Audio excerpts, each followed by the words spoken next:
Tanong. So, tinanong kung anong klaseng tinapay daw si Bibi Sara, anong klaseng tinapay si BBM, si Romualdez at si Zandico. Makakatawang sagot niya dito. Definitely, hindi bread si Martin Romualdez at si BBM. Sino yung isa? Apat yun. Zaldico, definitely, hindi sila tinapay. Dahil hindi makain yung ugali nila.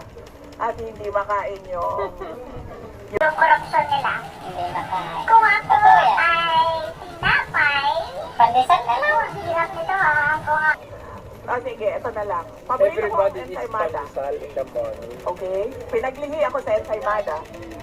So, kung ako ay tinapay, ako ay isang ensaymada. Pinaparinggan mo ba yung ensaymada vloggers?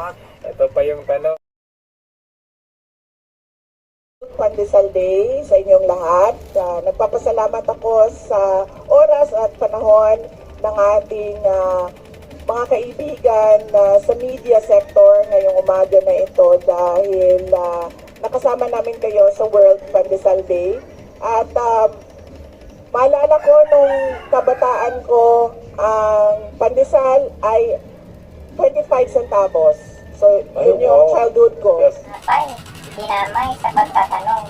So, tinanong kung anong klaseng tinapay daw si Bibi Sara, anong klaseng tinapay si BBM, si Romualdez at si Zandico. Makakatawang sagot niya dito. Definitely, hindi bread si Martin Romualdez at si BBM. Sino isa?